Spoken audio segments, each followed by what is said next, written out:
আসসালামু আলাইকুম রহমতুল্লাহ। প্রিয় দর্শক, সকলে কেমন আছেন? আশা করি অনেক অনেক ভালো আছেন। আলহামদুলিল্লাহ, আমি অনেক ভালো আছি। প্রিয় দর্শক, 16তম এপিসোডে আপনাদের সকলকে স্বাগত জানাই। আজকে ভিডিওটি শুরু করছি এখানে। আজকে আমরা জানবো হচ্ছে মাইক্রোম্যাক্স 2 এটা নিয়ে কি জেনেছিলাম, না জানলেও যদি নতুন ফিচার, নতুন একটা শিরোনাম ধরে আর 4টি সস্তার স্মার্টফোন ইন টু সি।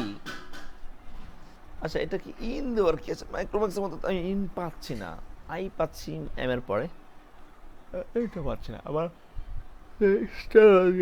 একটা হাত দিয়ে ঘুরিয়ে দেওয়া একটা চিহ্ন, এই আপনার লোগোটার সার্থকতা আমি তেমন খুঁজে পাই না। যাই হোক, এখন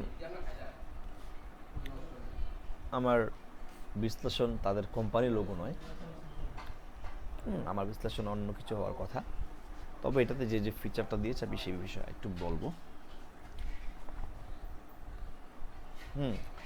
হচ্ছে 48 megapixel camera, Unisoc T610, 5000 mAh battery সহ নানা ধরনের ফিচার কিন্তু থাকছে। সো দেখেন, আপনার মাইক্রোম্যাক্স ইন 2 শীঘ্রই তাদের নতুন বাজেট স্মার্টফোন লঞ্চ করতে যাচ্ছে। সো এতে কোনো সন্দেহ নেই যে তারা যেহেতু বলেছে কম দামে দিবে, অবশ্য পাবলিকের জন্য অনেক কম দামই হবে, এটা খুব বেশি ফলপ্রসূ হবে না আশা করা যায়। আচ্ছা, যাই হোক, তো এই ফিচারটা যদি দিয়েছে আপনার 48 মেগাপিক্সেল ক্যামেরা সহ অন্যান্য যে ফিচারগুলো তারা মোটামুটি অফার করেছে, এটা যদি আসলে বাস্তবে রূপ নেয় তাহলে এটা অনেক কিছু।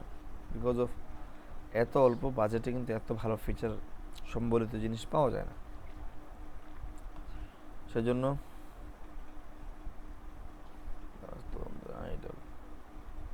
কথা।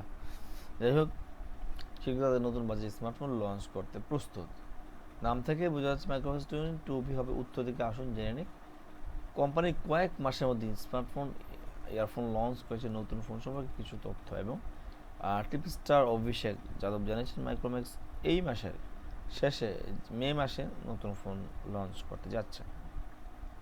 তো আমি বাস্তব কথা হচ্ছে মাইক্রোম্যাক্স ঠিক আছে, খুব ভালো একটা কোম্পানি, অনেকের হাতে বাটন ফোন দেখেছি, কিন্তু আপনার এটার অ্যান্ড্রয়েড ফোনের প্রচলনটা ঠিক তেমনভাবে দেখিনি। মনে হয় এইভাবে তারা একটু স্লো ডাউন হিসেবে কাজ করছে।